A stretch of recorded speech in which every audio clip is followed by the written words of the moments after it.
Chapitre 2. La loi éternelle.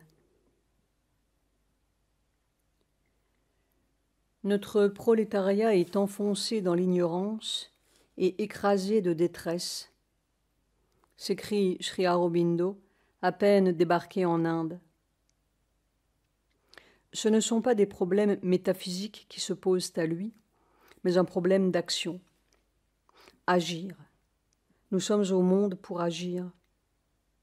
Reste encore à savoir quelle action, et surtout, quelle est la méthode d'action la plus efficace. Ce point de vue pratique restera celui de Sri Aurobindo, depuis ses premiers pas dans l'Inde jusqu'à ses plus hautes réalisations yogiques.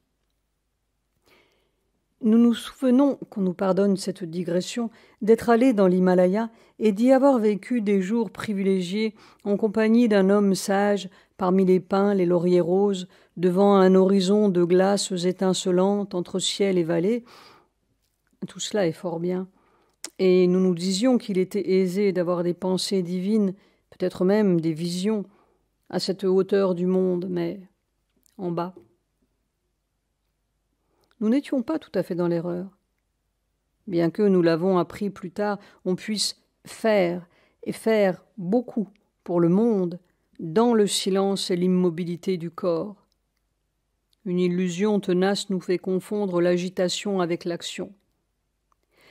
Pourtant, que resterait-il de nos minutes divines une fois dépouillées de notre solitude et tirées dans les plaines ? Il y a là un mirage que les hindouisants feraient bien de méditer, car après tout, si c'est l'évasion du monde qui nous tente, un coin des Alpes ou de Camargue font aussi bien l'affaire, ou même une cellule au mur bien chaulé, le pèlerinage aux sources se moque assez des Ganges ou des Brahmapoutres.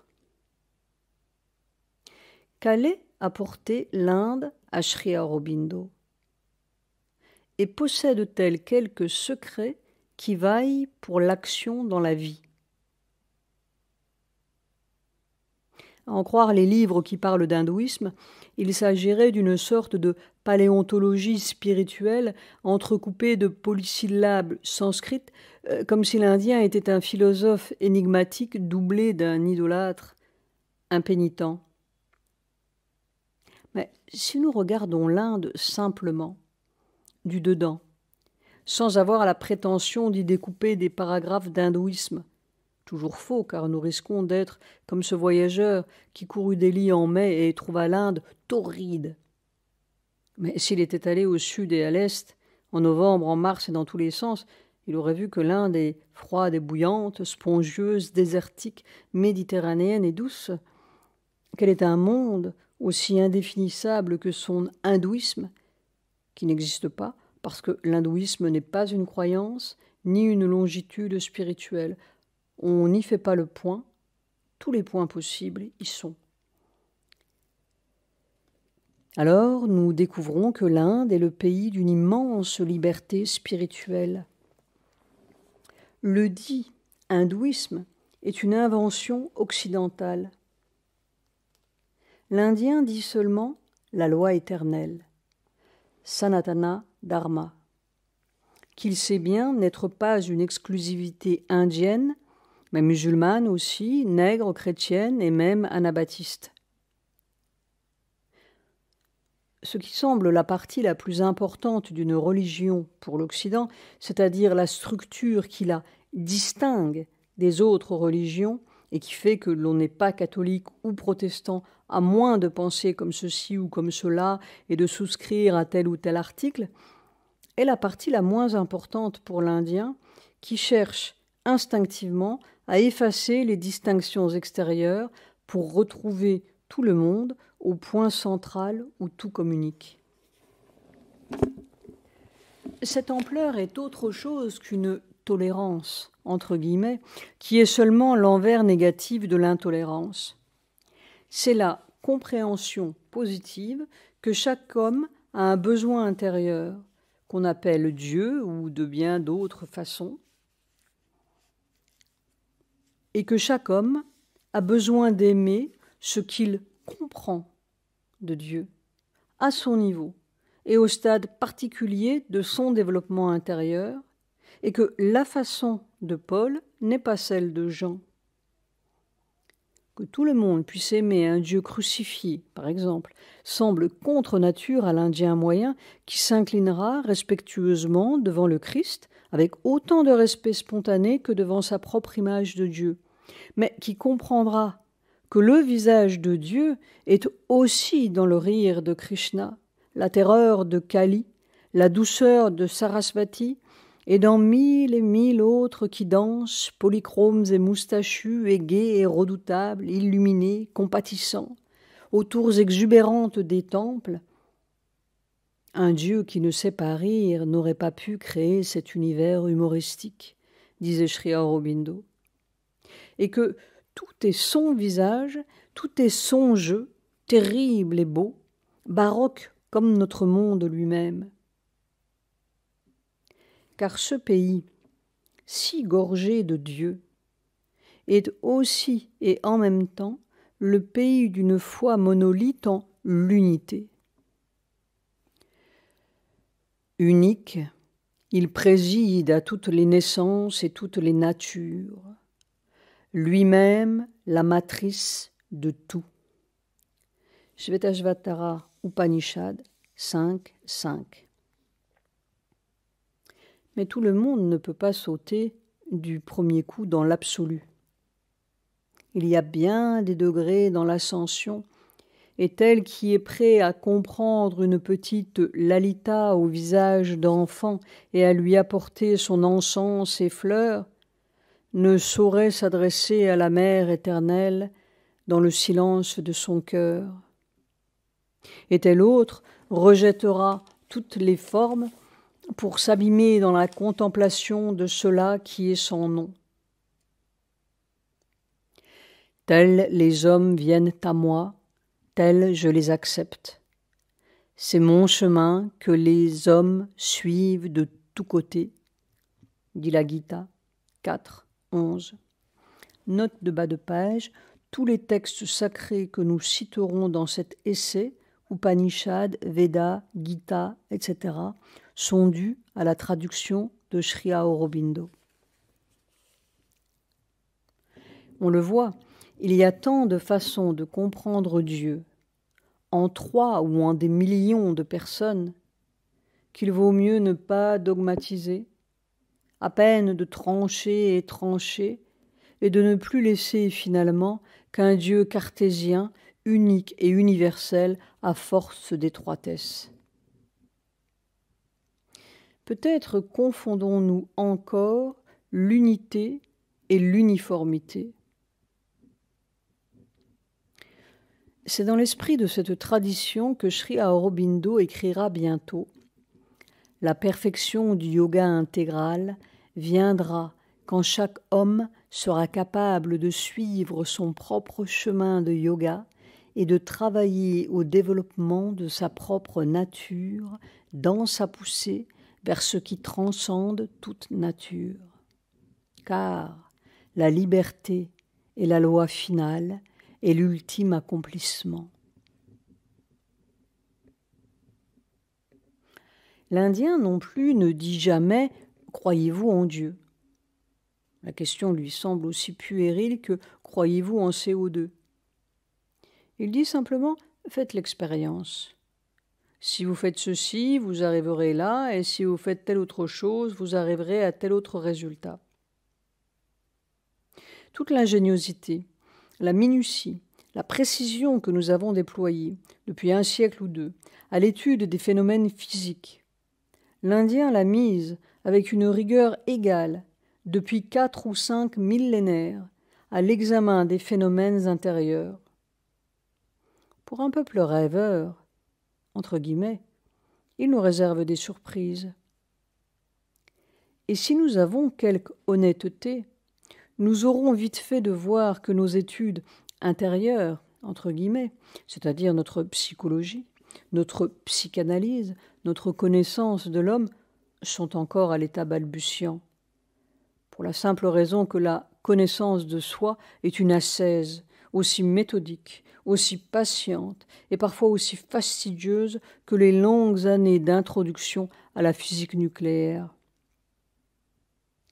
Si l'on veut progresser en cette voie, il ne suffit pas de lire des livres, ni même de collectionner des fiches cliniques et toutes les névroses d'un siècle décentré. Il faut payer de sa personne. À vrai dire, si nous mettions autant de sincérité, de minutie et de persévérance à nous pencher sur l'intérieur que sur nos livres, nous irions vite et loin. L'Occident aussi nous réserve des surprises. Encore faudrait-il qu'il se débarrasse de ces idées préconçues. Colomb ne faisait pas la carte de l'Amérique avant d'avoir quitté Palos. Ces vérités enfantines sont peut-être bonnes à redire, car nous semblons pris entre deux faussetés. La fausseté trop sérieuse des spiritualistes qui ont déjà réglé l'affaire de Dieu dans un certain nombre de paragraphes infaillibles, et la fausseté pas assez sérieuse des occultistes et voyants élémentaires qui ont réduit l'invisible à une sorte de dévergondage imaginatif. L'Inde nous renvoie sagement à l'expérience directe et aux méthodes d'expérience. Sri Aurobindo aura tôt fait d'appliquer cette essentielle leçon de spiritualité expérimentale. Mais quels hommes, quelle matière humaine allait-il trouver dans cette Inde qu'il ne connaissait pas ? Quand nous aurons mis de côté le bariolage exotique et les coutumes bizarres, pour nous, qui amusent et déconcertent le touriste, il restera quelque chose d'étrange quand même. Et si nous disons que c'est un peuple gentil, rêveur, fataliste, détaché du monde, nous aurons touché l'effet, non la cause. Étrange est le mot, car spontanément, dans sa substance physique elle-même, sans qu'il y entre la moindre idée, ni même la moindre foi, entre guillemets, l'Indien plonge ses racines en d'autres mondes. Il n'est pas tout à fait d'ici. Et ces autres mondes affleurent constamment en lui. Au moindre choc, le voile se déchire, remarquait Sri Aurobindo. Si bien que ce monde physique, pour nous si absolu, si réel, si unique, semble pour lui n'être qu'une façon de vivre parmi beaucoup d'autres façons, une modalité de l'existence totale parmi bien d'autres. En somme, une petite frontière chaotique, agitée, assez pénible, en marge d'immenses continents par derrière. Cette différence substantielle entre l'Indien et les autres peuples n'apparaît nulle part mieux que dans son art, comme elle apparaît aussi dans l'art égyptien, et nous le supposons sans le connaître dans l'art d'Amérique centrale. Car si l'on quitte nos cathédrales légères, ouvertes et lancées comme un triomphe de la pensée divine des hommes, et que, brusquement, dans le silence d'Abydos sur le Nil, nous sommes mis en présence de Sekhmet, ou, derrière le péristyle de Dakshineshwar, face à face avec Kali, nous sentons bien quelque chose, nous béons tout à coup sur une dimension inconnue. Un quelque chose qui nous laisse un peu sidérés et qui n'est absolument pas là dans tout notre art occidental. Il n'y a pas de secret dans nos cathédrales. Tout est là, net et propre, ouvert aux quatre vents pour qui a des yeux extérieurs. Pourtant, il y a bien d'autres secrets. Il ne s'agit pas ici de comparer des mérites, serait-ce assez absurde, mais de dire simplement que nous avons oublié quelque chose. Comment ne nous a-t-il pas frappé, malgré tout, que si tant de civilisations qui furent glorieuses et raffinées autant que la nôtre, ayant la modestie de l'admettre, et dont l'élite n'était pas moins intelligente, entre guillemets, que celle de nos Sorbonnes, ont eu la vision et l'expérience de hiérarchies invisibles, pour nous, et de grands rythmes psychiques qui excédaient la brève pulsation d'une vie humaine unique, ce n'était pas, peut-être, une aberration mentale. Étrange aberration qui se retrouve à des milliers de lieues en des civilisations étrangères l'une de l'autre, ni une superstition de vieilles dames imaginatives. Nous avons balayé l'âge des mystères. C'est entendu, tout est admirablement cartésien, mais il manque quelque chose. Le premier signe de l'homme nouveau, probablement, est qu'il s'éveille à un terrible manque de quelque chose que ne lui donne ni sa science, ni ses églises, ni ses plaisirs tapageurs. On n'ampute pas impunément l'homme de ses secrets. C'est là aussi un témoignage vivant que l'Inde apportait à Sri Aurobindo, à moins qu'il ne le connût déjà dans sa propre substance. Pourtant, si l'on suppose que l'Inde, où se survivent d'anciens mystères, nous donnera la solution pratique que nous cherchons, nous risquons d'être déçus. Sri Aurobindo, qui sut vite apprécier la liberté, l'ampleur spirituelle et l'immense effort expérimental que l'Inde révèle aux chercheurs, ne se laissera pas gagner en tout. Il s'en faut. Non pas qu'il y ait rien à rejeter. Il n'y a rien à rejeter nulle part, pas plus dans le dit hindouisme que dans le christianisme ou dans n'importe quelle autre aspiration de l'homme. Mais il y a tout à élargir sans fin.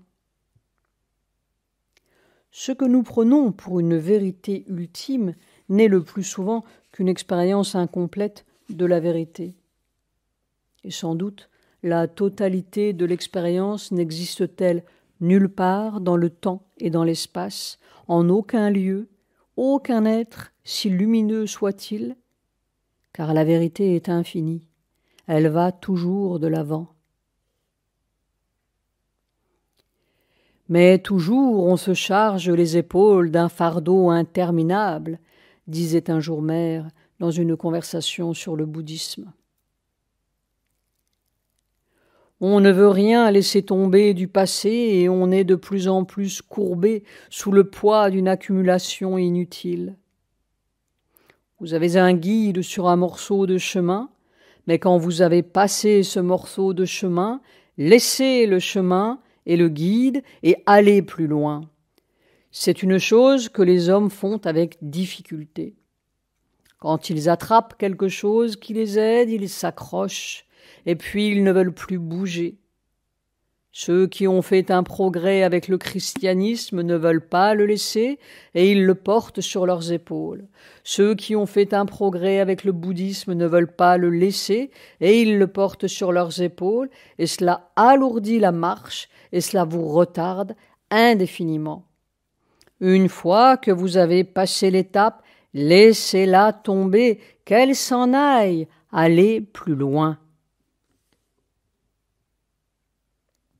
La loi éternelle, oui, mais éternellement jeune et éternellement progressive. Or, l'Inde, qui sut aussi comprendre l'éternel iconoclaste qu'est Dieu dans sa marche cosmique, n'eut pas toujours la force de supporter sa propre sagesse. L'immense invisible qui imprègne ce pays devait s'y faire payer une double rançon, à la fois humaine et spirituelle. Humaine, parce que ces hommes saturés d'au-delà, conscients du grand jeu cosmique et des dimensions intérieures où notre petite vie de surface se réduit à un point, périodiquement éclos et vite englouti, finirent par négliger le monde. L'inertie, l'indifférence au progrès, la résignation y prirent bien souvent le masque de la sagesse. Spirituelle ensuite, et celle-là beaucoup plus grave, parce que dans cette immensité trop grande pour notre petite conscience actuelle, le destin de la Terre, notre Terre, finissait par se perdre quelque part aux confins des nébuleuses ou nulle part, résorbée en Brahman, d'où, après tout, elle n'était peut-être jamais sortie, sauf dans nos rêves. L'illusionnisme, les transes, les yeux clos du yogi y prirent bien souvent aussi le masque de Dieu. Il conviendrait donc de définir un peu clairement le but général que l'Inde religieuse se propose, et nous verrons mieux ce qu'elle peut ou ne peut pas pour nous qui cherchons une vérité intégrale. Reconnaissons tout de suite que nous nous trouvons devant une contradiction bien surprenante. Voilà un pays, en effet, qui a porté une grande révélation. Tout est Brahman, disait-il, tout est l'esprit, ce monde aussi est l'esprit, cette terre, cette vie, ces hommes, rien n'est en dehors de lui. Tout ceci est Brahman immortel et rien d'autre. Brahman est devant nous, Brahman est derrière nous, et au sud et au nord, et en dessous et au-dessus de nous. Il s'étend partout. Tout ceci est Brahman seul, tout ce magnifique univers. Mundaka Upanishad 2.12. La dichotomie était donc guérie. Enfin, qui tire ce pauvre monde à Dieu et à diable, comme s'il fallait toujours choisir entre le ciel et la terre et n'être jamais sauvé que mutilé. Et pourtant, pratiquement, depuis 3 millénaires, toute l'histoire religieuse de l'Inde s'est comportée comme s'il y avait un vrai Brahman, transcendant, immobile, à jamais hors de cette pétaudière, et un faux Brahman, ou du moins, c'est là où les écoles se partagent, un Brahman mineur d'une réalité intermédiaire plus ou moins discutable, c'est-à-dire la vie, la terre, notre pauvre souillon de terre. Abandonne ce monde d'illusions, s'écriera le grand Shankara. Note de bas de page, Shankara, 788-820, mystique et poète, théoricien du Mayavada, ou doctrine de l'illusionnisme, qui supplanta le bouddhisme en Inde. Brahman est vrai, le monde est un mensonge, dit la Niralamba Upanishad. Brahma, Satyam, Jagan Mithya. Malgré toute notre bonne volonté, nous avouons ne pas comprendre par quelle déformation ou quel oubli le tout est Brahman est devenu tout, sauf le monde, est Brahman. Si nous laissons de côté les Écritures, car le mental humain est si sagace qu'il peut aisément voir des brebis paître l'obélisque, et que nous examinons les disciplines pratiques de l'Inde, la contradiction devient plus flagrante encore. La psychologie indienne, en effet, se fonde sur une observation très judicieuse, à savoir que tout dans l'univers, depuis le minéral jusqu'à l'homme, est constitué de 3 éléments ou qualités, guna, que l'on retrouve partout, bien que l'on puisse les nommer d'une façon un peu différente, suivant l'ordre de réalité auquel on s'attache. Tamas, l'inertie, l'obscurité, l'inconscience. Rajas, le mouvement, la lutte, l'effort, la passion, l'action. Sattva, la lumière, l'harmonie, la joie. Nulle part, ces 3 éléments n'existent à l'état pur. Nous sommes toujours pris entre l'inertie, la passion et la lumière. Tantôt sattvo-tamasique, bon mais un peu épais, consciencieux mais passablement inconscient, ou sattvo-rajasique, passionné vers le haut, ou tamaso-rajasique, passionné vers le bas, et le plus souvent un excellent mélange des 3.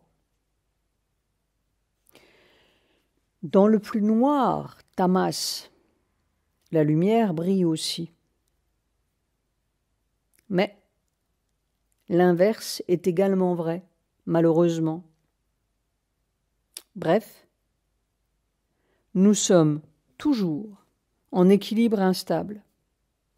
Le guerrier, l'ascète et la brute se partagent agréablement notre demeure dans des proportions variables.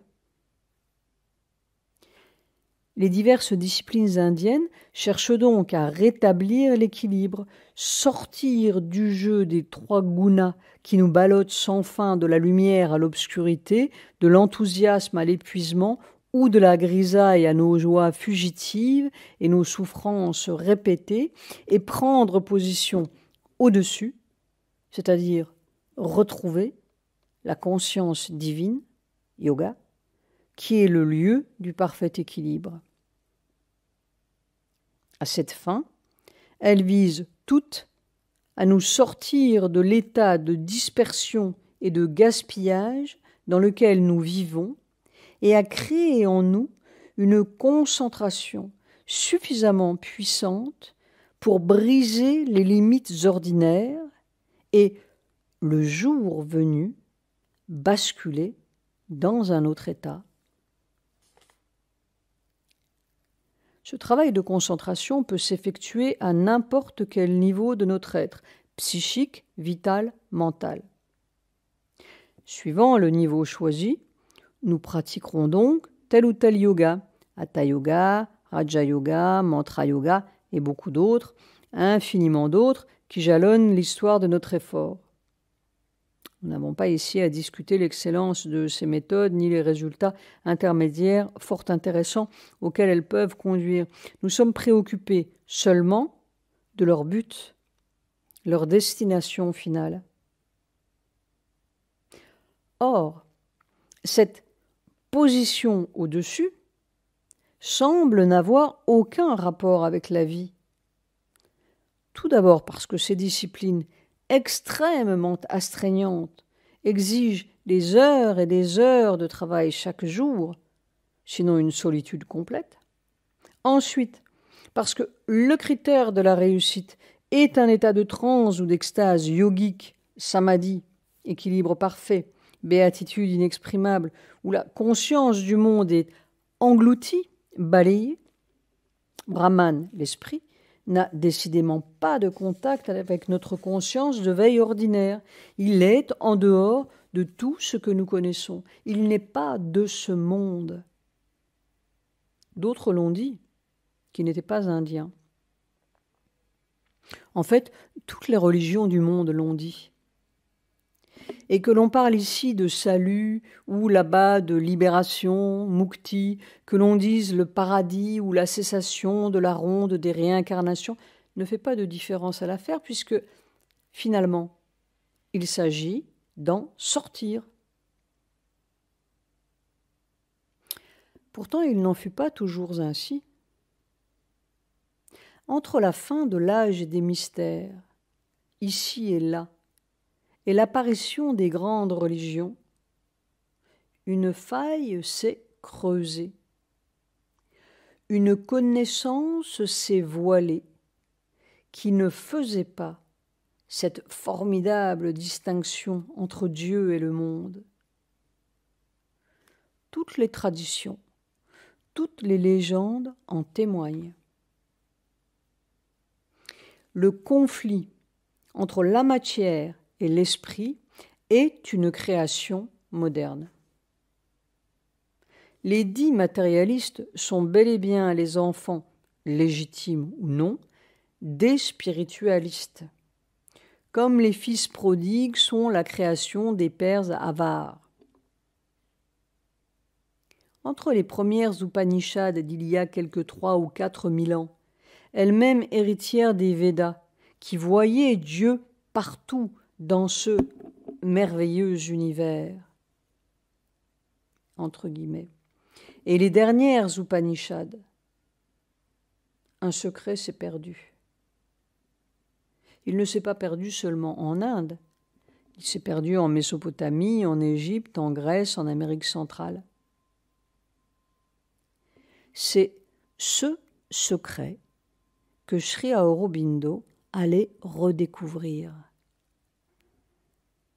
Peut-être justement parce que dans sa chair se trouvait réuni le plus pur de la tradition occidentale et l'exigence spirituelle profonde de l'Asie.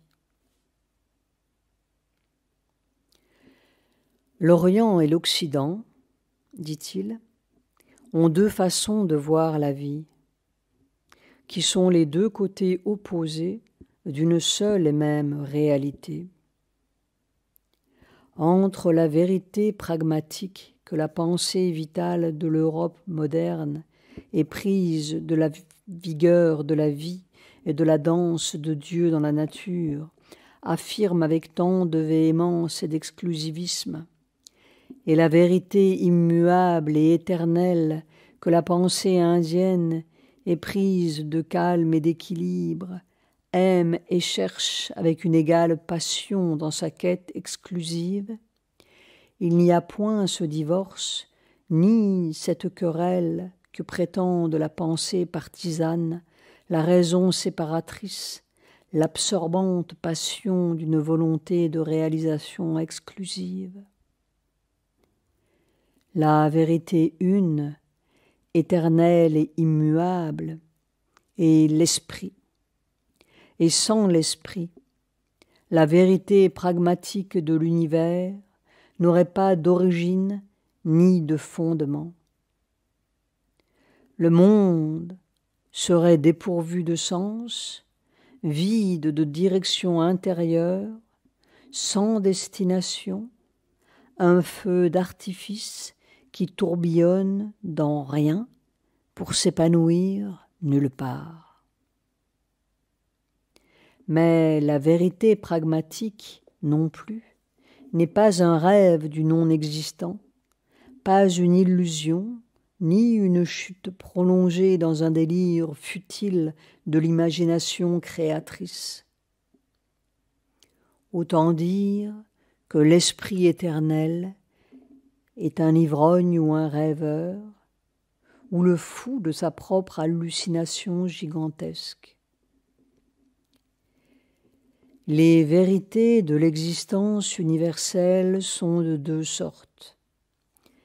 Éternelles, immuables, les vérités de l'esprit, mais ce sont elles qui se jettent dans le devenir, elles qui, ici-bas, constamment, réalisent leur pouvoir et leurs signes, et la conscience qui joue avec elles.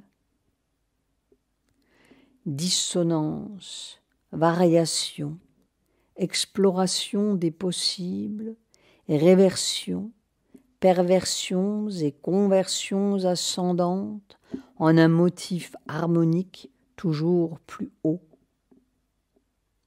Et de tout cela, l'esprit a fait et fait toujours son univers.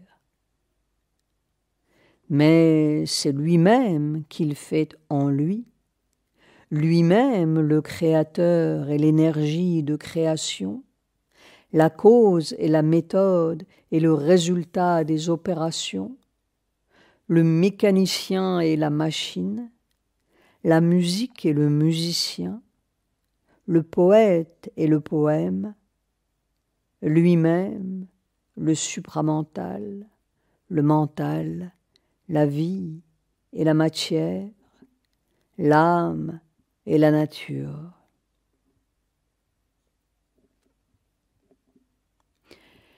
Mais il ne suffisait pas, à Sri Aurobindo, de réconcilier sur le papier l'esprit et la matière. Que l'esprit soit de ce monde ou qu'il n'en soit pas, ne fait pas grande différence après tout, si la connaissance de l'esprit dans la vie ne s'accompagne pas d'un pouvoir sur la vie. La vérité et la connaissance sont un vain rayon si la connaissance n'apporte le pouvoir de changer le monde. Sri Aurobindo.